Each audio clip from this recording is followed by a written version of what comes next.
The haunted USB. It begins on a stormy night.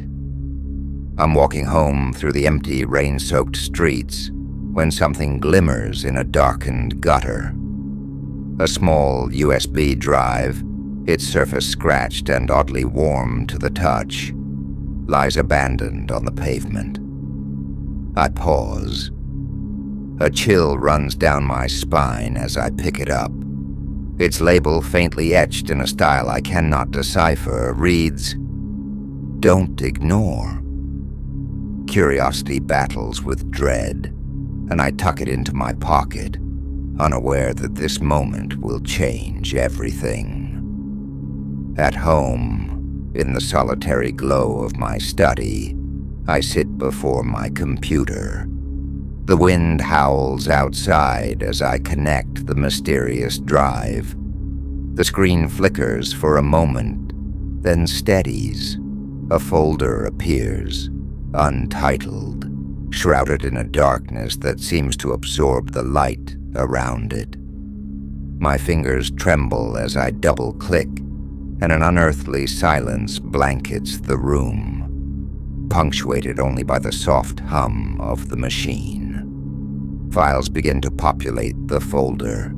Images, documents, even audio clips. Each file is marked with dates long past, names I don't recognize, and messages that drip with despair. I open a text file. The words crawl across the screen in a typewriter font, each letter accompanied by a pause. I was trapped, lost. Do not follow my path. My heart pounds as I hear the distant sound of a keyboard clicking, although I have not pressed a key. The room grows colder, the shadows lengthen, and I sense an invisible presence leaning in closer. I select an audio file labeled "Remember Me."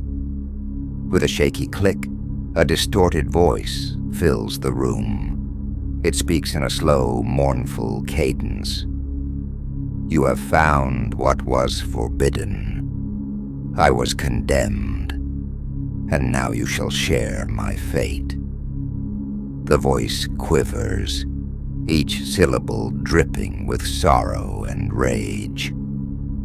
In the background, I catch faint sounds of wailing and distant footsteps, like echoes from a past that refuses to fade.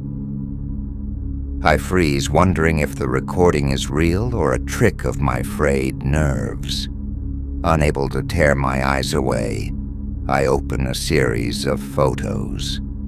They are blurry, eerie snapshots of dimly lit rooms and vacant stairs, with one image that sends shivers down my spine.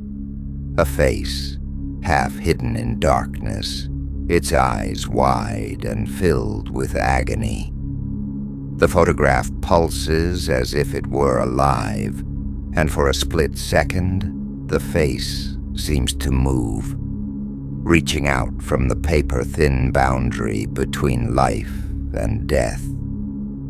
I slam the folder shut, but the memory of those eyes lingers, haunting my every thought. Suddenly, the computer screen begins to glitch. Lines of code scroll rapidly, interspersed with jarring images of decay and desolation. The USB drive appears to have awakened something inside the system, a presence that defies logic. My monitor pulses with an eerie red light. The files rearrange themselves, and a new folder materializes, titled "The Curse." I click it, and a series of messages flash in rapid succession. "You cannot escape. The pain is eternal. Your soul is now bound." Every message is punctuated by long, haunting pauses, as if the computer itself were speaking in a voice of agony. I feel trapped, as though the very act of watching has sealed my fate. The room seems to warp around me. The lights flicker, and an icy breeze sweeps past, despite the closed windows. I stand abruptly, heart pounding like a frantic drum, and glance behind me. In the corner of the room, barely visible in the half-light, stands a shadowy figure. Its form is indistinct, a mass of darkness with eyes that burn like embers. The figure moves slowly, deliberately, as if drawn by the USB's malevolent energy. I back away, but the presence follows, its footsteps silent yet ominously certain. A whisper, barely audible, drifts into my ears. Your curiosity has doomed you. I turn back to the screen, desperate for answers, but find only a new message. Now you see me, now you feel me.